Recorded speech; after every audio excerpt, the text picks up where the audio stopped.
El abogado Osvaldo Moreno, él es analista político. Abogado Moreno, muy buenas tardes y gracias por acompañarnos. Le saluda María del Carmen Álvarez. Buenas tardes, un gran saludo desde Guayaquil. Encantado de poder atenderlos, a la orden. A usted, gracias por acompañarnos. Abogado, desde la fecha para poder dialogar no se ponen de acuerdo. ¿Qué podemos entonces esperar en estos momentos de que puedan llegar a algún acuerdo en esta reunión entre el gobierno y la CONAIE?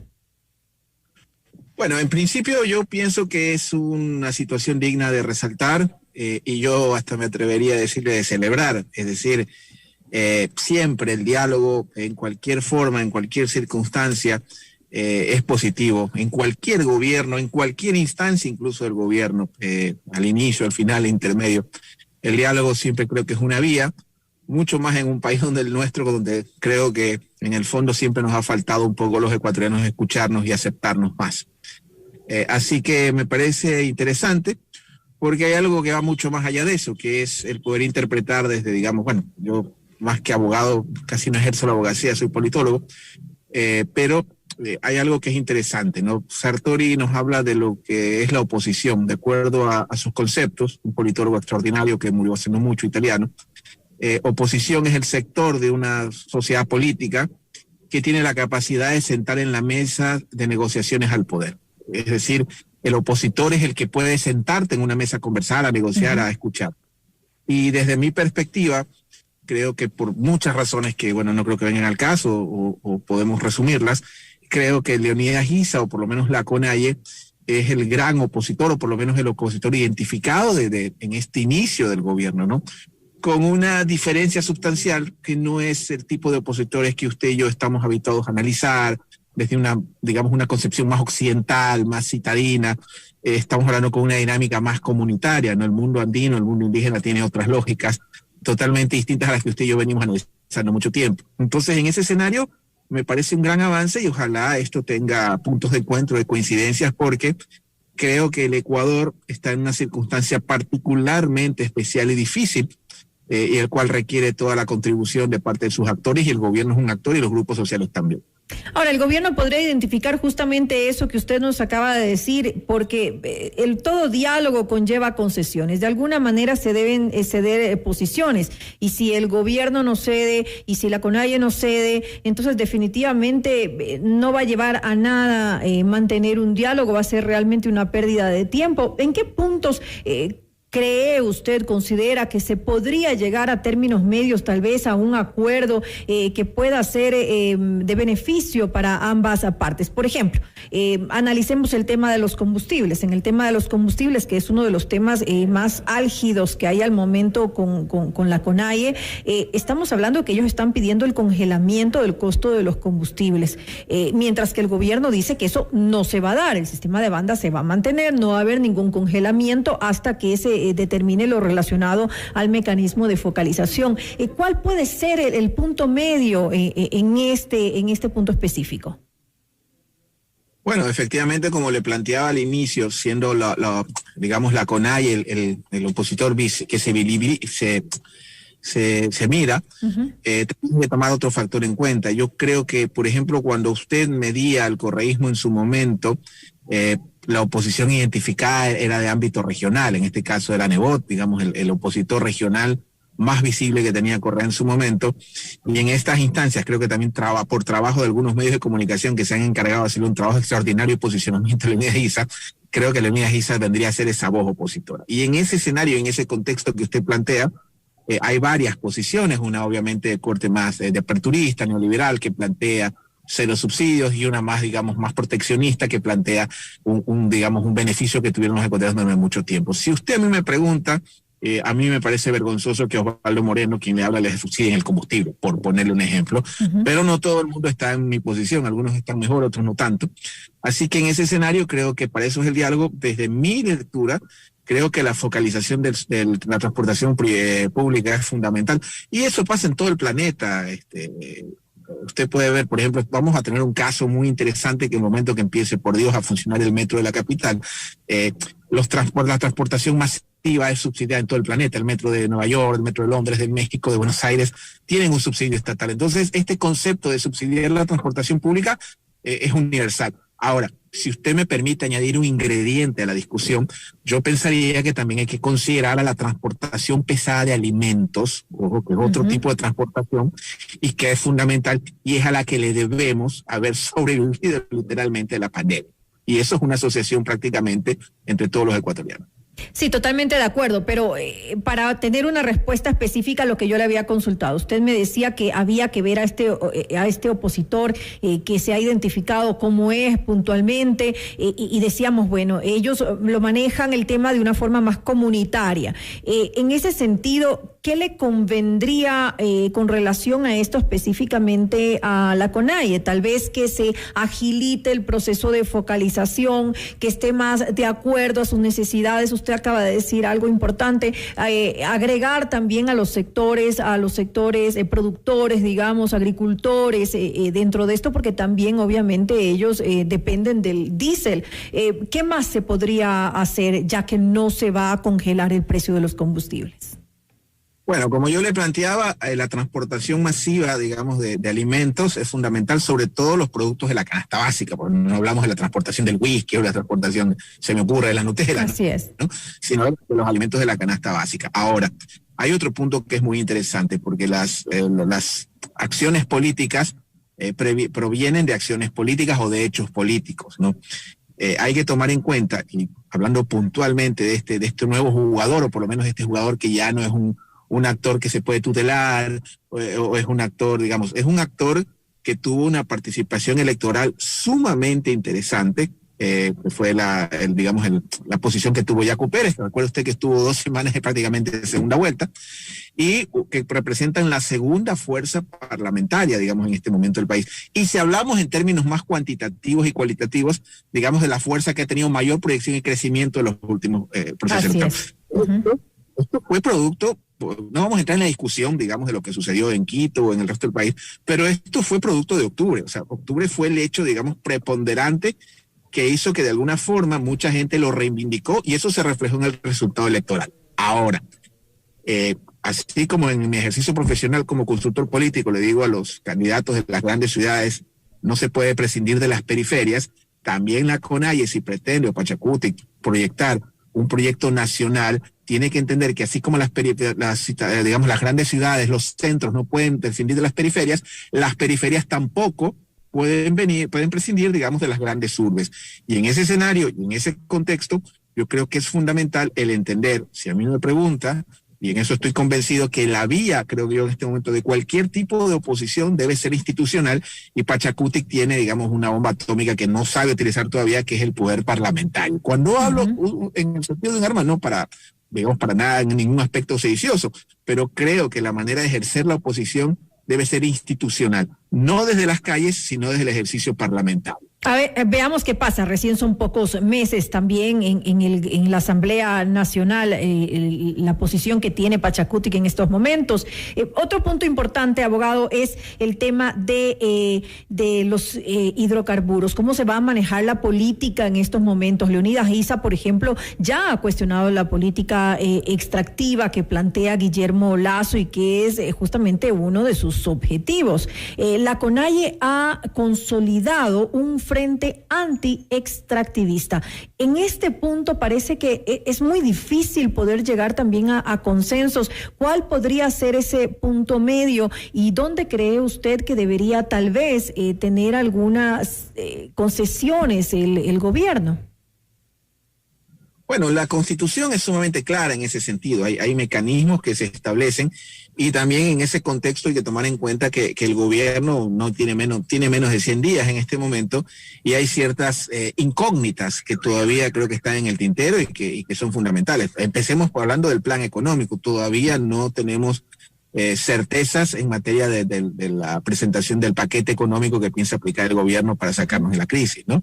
Hay no solo la discusión del extractivismo, se está hablando de la creación de un segundo código laboral, lo cual abriría el paso a la flexibilización laboral, y ese tipo de agendas se van a entrar también en el debate. En el caso del extractivismo, yo creo que hay que buscar también puntos de equilibrio. Existen normas ambientales, existen normativas, existen ya especialistas que saben manejar estos temas y que definitivamente no se puede dejar los recursos, obviamente, en el fondo de la tierra, sí pueden ser explotados de una manera técnica, de una manera respetando el medio ambiente y fundamentalmente con la colaboración de las comunidades, ¿no? Hay formas y formas de explotar el medio ambiente. Pero esa es su postura. Habrá que ver qué es lo que opinan justamente acerca de esto quienes forman parte de la CONAIE. Es decir, usted y yo tal vez lo vemos de esa manera. Es decir, hay puntos medios, sí es importante para la economía del país poder aprovechar estos recursos, pero para ellos no es así. Es decir, de alguna manera, llegar a puntos medios con ellos no es lo mismo que lo que estamos analizando en este momento usted y yo. Por eso le pregunto un poco cuál sería en este caso, tomando sus propias palabras, tomando en cuenta el opositor que ya está ampliamente identificado, ¿cuál sería en ese caso el punto medio? Porque ellos no van a entender de estos razonamientos. Bueno, si me permite, con muchísimo respeto, creo que sería un poco adelantarnos, plantearnos de que van a tomar una actitud de ese tipo. Yo creo que es un gran logro de la ministra Vela, hay que reconocer, mire, en este país tenemos que reconocer las cosas cuando están bien. Y creo que es un gran logro de la ministra Vela haber logrado este gran, digamos, este punto, este acercamiento que el mismo ISA celebra. Entonces, cuando empiezan a haber coincidencias, desde cosas tan simples como sentarnos en una mesa a conversar, se puede ampliar mucho más el abanico. Aunque no sea la misma fecha. Bueno, eso ya es un tema, digamos, de forma, pero lo de fondo, si me permite ser optimista, lo de fondo, que es lo básico, que es lo fundamental, ya hay una apertura tanto de las partes. Mire, yo creo que hay que buscar, y yo sí creo en los grises, si me permite, no creo que sea un patrimonio de quienes estamos en las grandes ciudades, en la opinión pública. Es decir, hace poco yo escuchaba a colegas suyos que hablaban que Lasso prácticamente había hecho más que Correa, Alfaro y García Moreno en menos de un mes. Y del otro extremo escucha gente que ya habla de revocar al gobierno. O sea, tiene que haber puntos de equilibrio, porque mire, se lo digo esto como ecuatoriano preocupadísimo, ¿ya? Lo que se viene si Lasso no tiene éxito, que no es Lasso, es el presidente de nuestro país, no es Venezuela, señorita periodista, es algo peor, es Burkina Faso, Sudán, Senegal, no lo sé, el país más pobre que le parezca mejor. Entonces es fundamental que el gobierno tenga éxito, pero el gobierno no va a tener éxito solo. Y para tener éxito tiene que hablar con todos los actores. Que haya un acuerdo, un acercamiento con su opositor, llamémoslo más radical, digamos, en la forma, por eso le digo, no nos conocemos, creo que es extraordinario. Ojalá. Ya es positivo.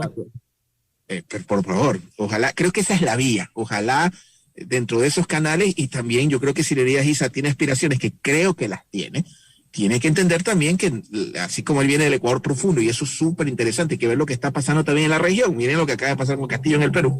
Creo que es interesante entender y tener este tipo de acuerdos de tal manera que se fortalezca, yo creo que lo más importante, que es la institucionalidad. Lo que este país necesita es respeto y fortalecimiento de sus instituciones. Esa debe ser entonces la postura del gobierno. ¿Qué opina usted de la respuesta de Guillermo Lasso?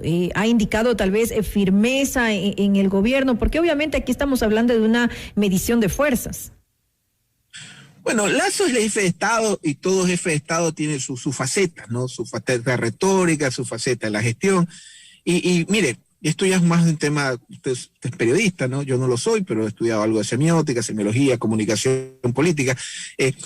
Lasso yo creo que está en el momento que le pasa a todos los gobiernos o a todo aquel que ha estado mucho tiempo en campaña. Recordemos que el señor Lasso viene casi 15, 14 años recorriendo el país a lo largo y ancho, y es un hombre que viene de la empresa. Es más complicado cuando no era un político a tiempo completo. Entonces, en el gobierno están, yo creo, en este momento en la transición de entender que ya el mensaje no es ofertante, porque cuando estás en campaña ofreces permanentemente, y ya entran en una etapa de justificante cuando tienes que empezar a justificar cuál es la razón de que pertenezcas en el poder. Digamos, el poder o la gobernabilidad es algo que al menos en Latinoamérica es como la rehabilitación de un alcohólico, se sostiene 24 en 24 horas.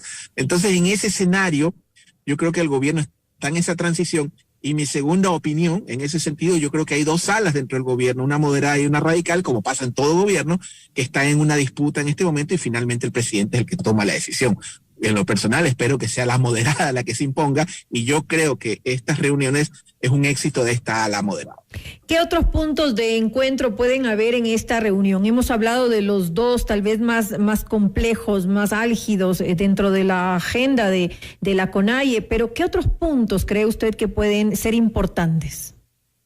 Hay una promesa de campaña que creo que es sumamente importante, que lo dijo el presidente de la República, ya no hablamos del candidato Lasso, también creo que tenemos que acostumbrarnos en eso, la opinión pública, que es la promesa de 1.000 millones de crédito al sector agrícola, y recordémonos que gran parte de nuestros hermanos de los páramos, de los campos, se dedican a la actividad agrícola. Yo creo que ese es un punto que se puede discutir. Es más, tengo entendido que hay 1.000 millones de dólares que el Fondo Monetario nos está otorgando en una circunstancia especial. Y si me permite sugerir al gobierno, yo no creo que ese dinero debe irse a los colegas banqueros de Miami a guardar el gobierno del presidente, sino al contrario. Ese dinero podría invertirse en este caso para cumplir esta promesa de campaña. Entonces hay muchas agendas, creo yo, que van más allá de la focalización o del tema de los combustibles y de la minería. Por ejemplo, y en eso Leonidas Issa, si nos está escuchando, recordemos que la CONAIE son grandes, es una confederación, no es el clásico partido. Fíjese usted, por ejemplo, un ejemplo, ¿cuántos coordinadores de la CONAIE hemos visto en los últimos 10 años? A diferencia de los partidos que conocemos o con los que analizamos que tienen el mismo liderazgo hasta que se mueren, ¿no? Entonces, en ese sentido, creo que hay muchas agendas, y una de esas agendas es el tema agrícola, en el cual ellos pueden dialogar. Ojalá los resultados de estos diálogos sean positivos por la situación que les comento, que el tema del Ecuador es muy delicado. En este momento están deteniendo 500 ecuatorianos al día en la frontera de los Estados Unidos. Se calcula que de cada 500 detenciones, 300 o 250 lograron pasar.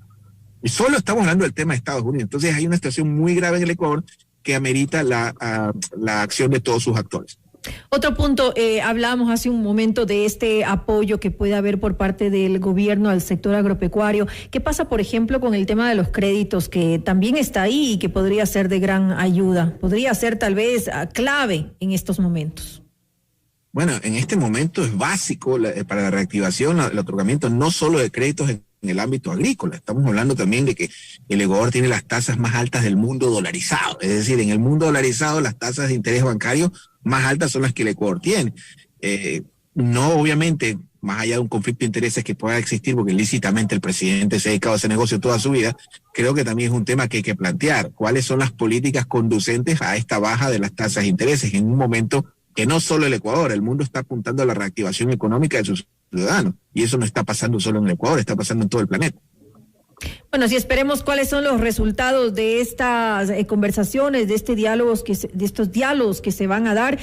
Hace un momento usted hablaba de la compleja situación que vivimos, y si definitivamente el actual gobierno no lo está teniendo fácil. Recordemos, ya hemos tenido marchas, hemos tenido protestas, no solamente por parte del movimiento indígena, sino también de otros sectores, transportistas, de docentes, de productores, de trabajadores, entre otros. Se lo ha presionado incluso por temas que se venían dando desde mucho antes de que este gobierno se posesionara, y hay que tomar en cuenta pues que es un gobierno recién posesionado. La respuesta de Guillermo Lasso debe ser siempre firme ante estos sectores para evitar que ocurra lo que se dio ya y que hemos hablado hace un momento en octubre del 2019. Mire, octubre es una elección que nos deja muchos aprendizajes al Ecuador. Primero, yo desde mi perspectiva creo que hubo dos actores ahí claves, fundamentales, que fue el gobierno en ese momento nacional que encabezaba el señor Moreno, y obviamente los movimientos sociales, porque no solo fue la CONAIE. Desde mi perspectiva, la toma de esa decisión no era la correcta, sino debió ser una forma, lo que está haciendo el gobierno nacional, de una forma escalonada, de una forma, digamos, no aplicar ese batatazo o esa medida de shock que provocó todo lo que provocó. Al margen del tema judicial, que eso determina a las autoridades si hay culpabilidades, terrorismo, vandalismo o simplemente protesta social. En todo caso, más allá de la amenaza que pueda ser permanentemente, porque la protesta social no es un tema exclusivo de una elevación de subsidios. Gracias a las protestas sociales, que es un derecho legítimo, hubo independencia, hubo el fin de la esclavitud, el fin de la prisión por deudas, o sea, fin incluso de que los hijos ilegítimos sean legítimos. O sea, la protesta se la reivindica. El tema es, en una circunstancia, más allá de quién tenga la razón, yo no quiero entrar en esa discusión, es si el Ecuador aguantaría en las circunstancias que se encuentra una protesta por la razón que sea de esa magnitud, venga el sector que venga, no solo de la CONAIE, porque aquí ha habido muchas protestas, no solo en el ámbito, digamos, de lo que pasó en octubre. Hemos tenido varios tipos de protestas en circunstancias diferentes, obviamente no de tanta duración como esa, pero en todo caso yo creo que el Ecuador no aguantaría una situación de caos de esa magnitud. ¿Ayuda más que ahora no sea Jaime Vargas y sea Leonidas Issa quien está a la cabeza de la CONAIE? Bueno, Vargas entiendo que ya está fuera de la CONAIE y el que está es Isa. Y si le reitero, Isa tiene aspiraciones más allá de la presidencia de la CONAIE, va a tener que aprender a coexistir y a convivir con las grandes ciudades. Y de la misma forma, desde las grandes centros, nosotros tenemos que emprender a entender las periferias, para no estar después como algunos peruanos sorprendidos que no entienden por qué pasó lo que pasó. Entonces, este tipo de hechos políticos, como le planteaban, son producto de acciones políticas.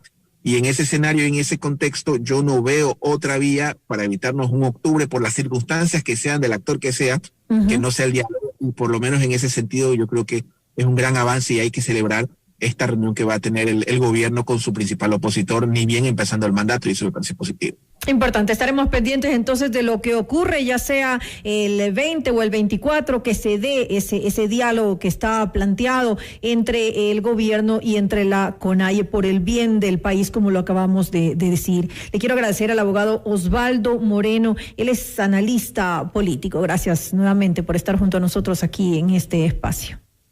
Muchísimas gracias por estar una vez más en F Mundo de los Tiempos. Gracias y un gran abrazo a todos ustedes.